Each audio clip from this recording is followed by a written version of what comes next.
My husband built this amazing handrail and banister going down into the basement. If you guys want to see how he easily made it, come along and we'll show you how.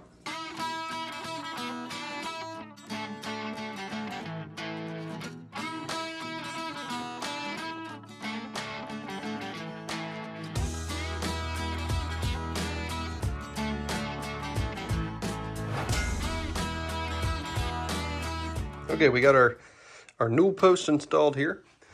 And we also got a piece of walnut installed there that I pulled from the barn, went ahead and planed it down. So now we're going to prepare some holes in these posts to put some bar through, 5/8 inch steel bar. I obviously have to drill them at an angle, so I made a little jig for it.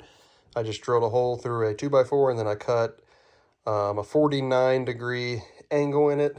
49 degree, this was 41 degree.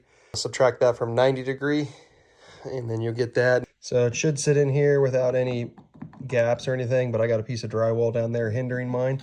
So that should be the angle that I need. So I'll put this on here with a clamp and then drill each hole all the way up. So and I'll do the same thing for that side. And then I'll drill this one at about 1.5 inch deep. And this one I'll probably drill 2.5 to 3 inches deep. That way, when I put these bars in here, I can shove them up in there, rotate them in, and then slide them down into this spot. So that's the plan.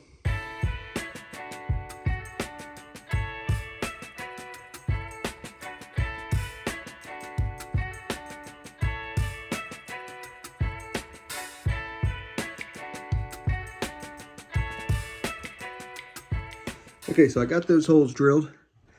The first one's a little messed up. I had to kind of get the hang of it again. I did this upstairs, but it was a couple of years ago. So it's easier if you start it with the big bit straight in and then angle it just a little bit and then check the angle with the jig. So that's what's the easiest method.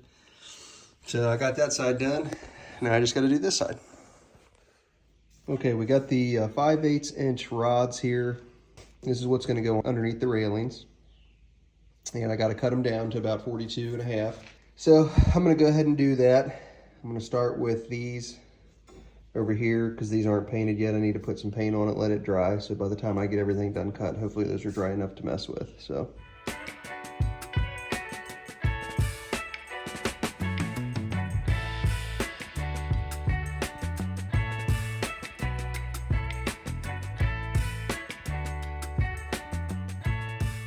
Okay, I'm going to put another bar in like we did down here. So these are 5/8 inch bar. These holes down here are 5/8 inch. These are 11/16. So just a 1/16 bigger.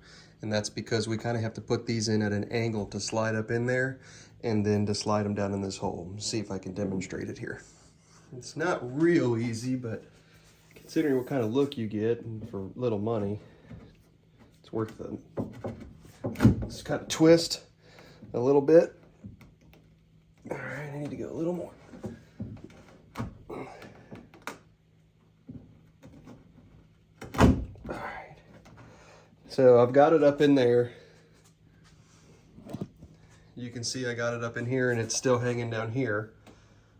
So this is where you'll just twist it and push it down in there. That's why these holes aren't as deep. So now that's technically just sitting in there. And you can epoxy this if you want, but we don't because they've held together so nice upstairs. I'm not going to worry about it. So I'll clean this stuff up. Got a little wood scragglies here and we'll clean that up. But that's how you put them in there. So I'm going to put the rest of them in there.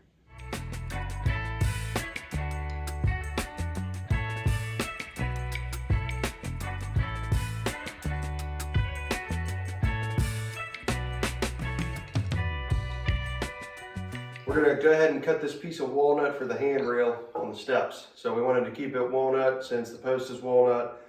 And we're going to slice this down, I don't know, about 2 inches. And then we're going to plane it. And then we're going to put a radius on it.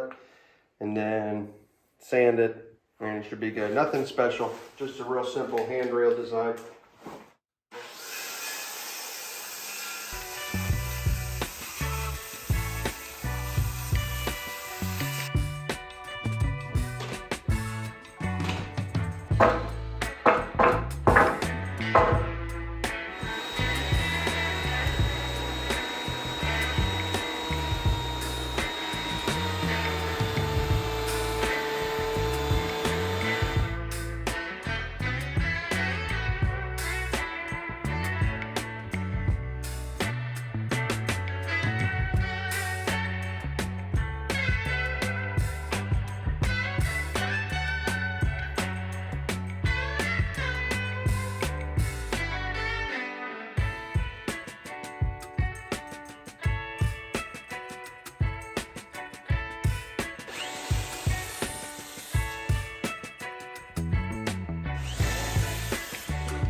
it turned out great. It's hard to pick up the wood grain with my phone, but it looks really nice.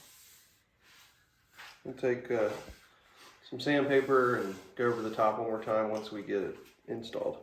Okay, we're gonna go ahead and install this. I'm gonna just tack the bottom with a few trim nails just to hold it in place while I get my drill and everything ready. I've got it marked where I want it.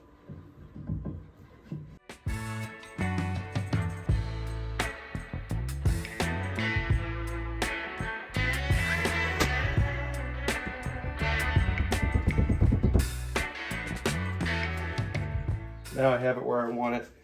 Now all I have to do is drill some holes and stick her in.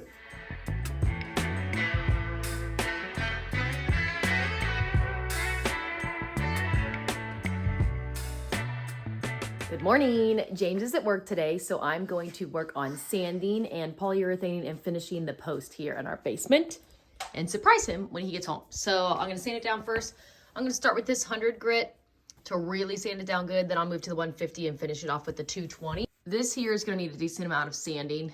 And then down here where we put the two pieces together, that's going to need a good amount of sanding too. So in total, I spent about an hour sanding this down. James puts a lot of time and effort into everything that he builds for our farm. So when I finish his projects, I try to take my time to really finish them nicely because I don't want to ruin something that he just spent a lot of time on building.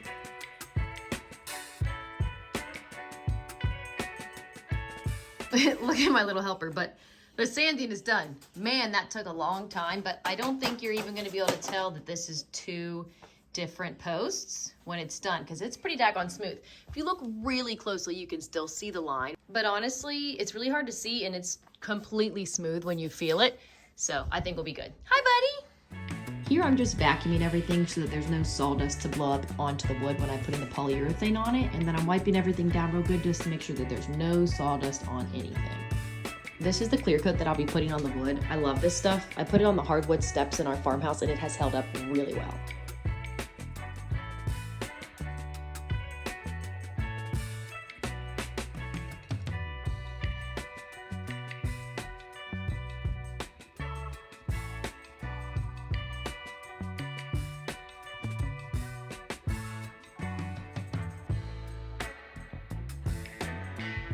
First coat of polyurethane is on and I am obsessed. It seriously looks so good.